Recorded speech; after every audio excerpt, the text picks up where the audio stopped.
Hello दोस्तों, नमस्कार। N के स्टोरी इन्फो में आपका बहुत बहुत स्वागत है। दोस्तों, कहानी का पूरा आनंद लेने के लिए वीडियो को लास्ट तक देखें। अगर कहानी पसंद आए तो कृपया चैनल को ज़रूर सब्सक्राइब करें। आपका ज़्यादा समय न लेते हुए मैं आज की कहानी शुरू करता हूँ। सरकारी विभाग में प्रतिष्ठित पद पर मेरी नौकरी लगने के 1 वर्ष के भीतर ही मेरा विवाह दीपाली से हो गया। उन दिनों मेरी पोस्टिंग गुजरात के शहर सूरत में हुआ करती थी। अपने सरकारी फ्लैट से सुबह 9 बजे घर से निकलना होता था और देर शाम को लौट पाता था, पर जिंदगी मस्त चल रही थी। दिन भर ऑफिस में ईमानदारी से अपनी ड्यूटी निभाना और शाम ढलते ही घर लौटकर अपनी नई नवेली दुल्हन के आगोश में रातें कटती थी। जब विवाह हुआ तो दीपाली की उम्र 23 साल के करीब थी। बीएससी करते ही उनका विवाह मेरे संग हो गया था। मैं भी उन दिनों 25 बरस का था। शरीर में अतुलित बल हुआ करता था।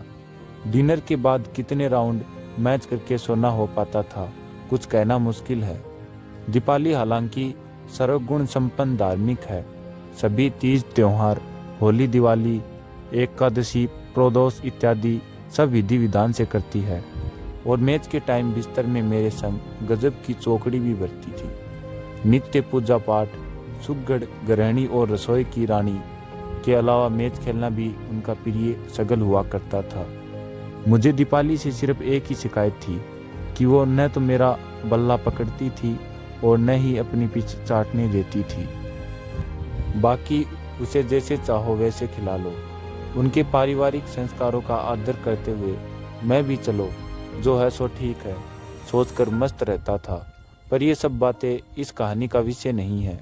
इस कहानी की शुरुआत तब हुई जब दीपाली को पहला बच्चा होने वाला था। जब वो प्रेग्नेंट हुई तभी से उसने अपना ध्यान रखना शुरू कर दिया था। रेगुलर मेडिकल चेकअप कराती थी, घूमना फिरना टहलना, डॉक्टरनी की बताई हुई सारी बातें फॉलो करती थी वो। आप सब तो जानते ही हैं, ये डॉक्टर लोग मैच करना तो प्रेगनेंसी होने के 6-7 हफ्तों के बाद बंद करवा देते हैं। उन दिनों मुझे बिना खेल के रहना पड़ रहा था। ऐसी ही एक दिन मैं दीपाली को डॉक्टरनी के पास चेकअप करवाने के लिए लेकर गया था। शर्मा जी, अब आप अलग सोने की आदत डाल लीजिए, वो बोली। मैंने भी सहमति से सजिंदगी से सिर हिलाया। उस दिन घर लौटते ही दीपाली ने भी साफ साफ ऐलान कर दिया कि अब खेल बिल्कुल भी नहीं खेलना है। डिलीवरी के बाद डॉक्टरनी से सलाह के बाद खेलूंगी आपके साथ। मैं उसे लाख समझाता कि धीरे धीरे चौके मारूंगा, तेरी पीठ पर वजन नहीं डालूंगा, बस मशीन में आधा पेचकस घुसाकर धीरे धीरे अंदर बाहर करके धुआं निकाल लूंगा बस। पर वो माने तब ना। हाँ, बहुत जोर देने पर कभी कभार मेरे बल्ले से जरूर छक्का मार देती थी और कहती रहती थी कि जल्दी निकालो अपना धुआं, मेरे तो हाथ दुख गए हैं आपके बल्ले से। पर बल्ला तो बल्ला है, जब वो अपने क्लाइमैक्स पर पहुंचेगा तभी तो धुआं छोड़ेगा ना। मित्रों, अपने आने वाले पहले बच्चे की खुशी तो मुझे बहुत थी और जल्दी ही बाप बन जाने का रोमांच भी था। डॉक्टरनी की सलाह मानते हुए मैंने अपने बेडरूम में एक फोल्डिंग पलंग अपने लिए बिछा लिया था और दीपाली से अलग सोने लगा। पत्नी जी के प्रति मेरी जिम्मेदारियां बढ़ गई थी। उनका रूटीन चेकअप करवाना, सुबह सुबह उन्हें वॉक पर ले जाना, उनके खाने पीने का ध्यान रखना इत्यादि दिन ऐसे ही कटते जा रहे थे। और फिर डिलीवरी का समय भी बहुत नज़दीक आता जा रहा था। अगस्त का महीना शुरू हो चुका था। दीपाली की डिलीवरी की ड्यू डेट 25 अगस्त के आसपास थी। अपने हिंदी महीनों के हिसाब से सावन का महीना चल रहा था। सूरत में उन दिनों खूब घनघोर बरसात होती, बिजली कड़क के चमकती और मस्त ठंडी हवाओं के झोंके तन मन में वासना की आग लगा देते थे। आप सब तो जानते ही हैं कि इन बरसातों में जब तेज घनघोर बारिश हो रही हो, बिजली कड़क रही हो, तो उस टाइम खेल खेलने में कितना आनंद मिलता है। ऐसे मौसम में मुझे खेल की कमी बहुत खलने लगती थी, पर मैं कर भी क्या सकता था सिवाय अपना हाथ जगन्नाथ करके, क्योंकि वो ही एकमात्र सहारा बचा था। उन दिनों मेरी सासू माँ का फ़ोन दीपाली के पास लगभग रोज ही आता और वो अपनी मम्मी से बात करके अक्सर मुझे फ़ोन पकड़ा देती कि लो मम्मी को आपसे बात करनी है। मुझे सास की हिदायतें देती रहती, तरह तरह के इंस्ट्रक्शंस देती रहती मुझे। कभी कभी एक ही बात को 10 बार रिपीट करती थी। मैं तो बस हाँ मम्मी जी ओके मम्मी जी करता रहता था। दीपाली की डिलीवरी की ड्यू डेट नज़दीक आती जा रही थी और मैं सोचने लगा था कि अपनी मम्मी को जाकर ले आऊँगा। जब मैंने दीपाली से ये बात कही तो वो बोली कि उनकी मम्मी यानी मेरी सास को लेकर आना। मैंने सोचा चलो ये भी ठीक है। दीपावली अपनी माँ के होने से ज़्यादा सेफ महसूस करती तो मैं अपनी ससुराल जाकर अपनी सासू माँ को सूरत ले आया और साथ में मेरी इकलौती साली कंचन भी चली आई। इन दोनों के आने से घर में रौनक और चहल पहल बढ़ गई और दीपाली भी खूब खुश रहने लगी। क्यों न रहती जब उसे अपनी माँ छोटी बहन का संग मिल गया था। मेरी कुंवारी साली कंचन उन दिनों अपने ग्रेजुएशन के सेकंड ईयर में थी। कंचन देखने में दीपाली से भी सुंदर थी। दीपाली से थोड़ी सी लंबी, 5'5" की ऊंचाई और छरहा सा सुतवा बदन, न मोटी न दुबली न पतली, भोला सा सुंदर गोल मासूम चेहरा, उजला गोरा रंग, भरा भरा सा निचला रसीला होठ, तीखे नए नक्श और लंबे रेशमी घने गहरे काले काले बाल। यूं जीजा साली का रिश्ता तो हंसी मजाक छेड़छाड़ वाला होता है, साली आधी घरवाली टाइप का। पर ये सब बातें मेरे स्वभाव में कंचन के प्रति कभी नहीं रही। अतः अपने स्वभाववश में अपनी साली से अत्यंत सामान्य संतुलित शालीन व्यवहार ही करता था। बात भी उतनी ही करता जितनी जरूरत हो बस। मैं अपनी शादी के बाद कुछ ही बार ससुराल गया होऊंगा, वो भी 1-2 दिन के लिए। तो इस तरह कंचन से मेरी कोई प्रगाढ़ता या कंटिन्यूटी नहीं रही थी। कभी उससे बात होती भी तो उसकी पढ़ाई को लेकर या उसके बनाए खाने की तारीफ करने को लेकर। मेरी शादी के बाद जब पहली होली आई थी तब मैं पहली बार ससुराल गया था। गया क्या था, रीति रिवाज के अनुसार जाना ही पड़ा था। अब साली से तो होली खेलनी ही थी।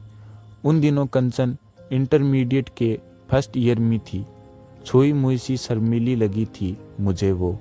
जब होली खेलने की नौबत आई तो वो डरी सी घबराई हुई सी आंगन में बैठ गई थी और अपना सिर उसने घुटनों में छिपा लिया था, जैसे कह रही हो कि लो जीजू खेल लो होली। सच कहूँ तो कंचन से ज़्यादा असमंजस में तो खुद था और जैसे तैसे होली खेलने की इस रस्म को निभाकर चलता बनने की इच्छा थी मेरी।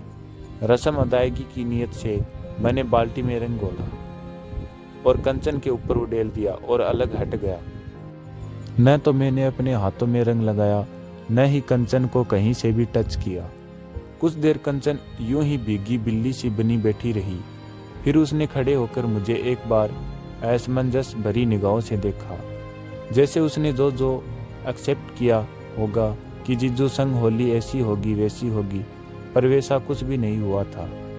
फिर उसने मुट्ठी भर गुलाल से मेरे सिर पर डाल दी और मुंह पर भी मल दी और फिर मुझे बाकी चितवन से देखती हुई निकल ली, जैसे आंखों ही आंखों से कह रही हो कि जीजू आप तो एकदम लल्लू टाइप के हो। इस तरह हम जीजा साली का यूं ही फॉर्मल टाइप का रिश्ता हुआ करता था। अब बात उस दिन की जिस दिन दीपाली को लेबर पेन हुआ था। दोपहर के कोई 3 बजने वाले थे कि दीपाली के पेट में दर्द शुरू हो गए और वो कराहने लगी। सासू माँ बोली, दामाद जी जल्दी से इसे हॉस्पिटल ले चलो, डिलीवरी बस होने ही वाली है। मैंने आनन फानन में टैक्सी का इंतजाम किया और हम लोग हॉस्पिटल चल दिए। टैक्सी में दीपाली, कंचन और सासू जी पिछली सीट पर बैठे थे, जबकि मैं अपनी बाइक से टैक्सी के पीछे पीछे चल रहा था। बाइक मैंने इसलिए ले ली थी कि पता नहीं कब क्या जरूरत पड़ जाए। रिम झिम बरसात हो रही थी और मौसम बहुत ही मस्त लग रहा था। मैं भीग रहा था पर मज़ा भी बहुत आ रहा था भीगने में। मैं इन्हीं ख्यालों में खोया था कि पता नहीं लड़का होगा या लड़की। जो भी हो, हमने कभी कोई भी जांच नहीं करवाई थी कि आने वाला बच्चा लड़की होगी या लड़का। जो भी भाग्य से होगा वो खुशी खुशी मंजूर था हमें। शाम के 6 बजे के करीब दीपाली को हॉस्पिटल में भर्ती कर लिया गया। समय गुजरता रहा, शाम हुई, शाम से रात हो गई। दीपाली की प्रसव पीड़ा बढ़ती जा रही थी। वो अब कराहने के स्थान पर जोर जोर से हाय हाय करने लगी थी। हम लोग लेबर रूम के बाहर ही बेंच पर बैठे इंतजार कर रहे थे कि खुशखबरी अब आई कि तब आई। घर से आते समय हल्की बारिश में भीगता हुआ आया था तो अब मुझे जुकाम महसूस होने लगा था और छींकें आने लगी थी। रात्रि के 9:30 के करीब मुझे भूख भी लगने लगी थी तो मैं हॉस्पिटल की कैंटीन से कुछ फास्ट फूड्स और चाय ले आया और हम तीनों ने चाय नाश्ता किया और फिर डिलीवरी होने का इंतज़ार करने लगे। बाहर तेज घनघोर बरसात हो रही थी और बादलों की गरज डरा रही थी। इसी तरह टाइम होते होते रात के 11 बज गए, फिर 12 बज गए, पर डिलीवरी नहीं हुई। उधर दीपाली दर्द के मारे लगातार चिल्ला रही थी। सुना था कि पहले बच्चे के साथ स्त्री का दूसरा जन्म होता है। मुझे भी वही लग रहा था।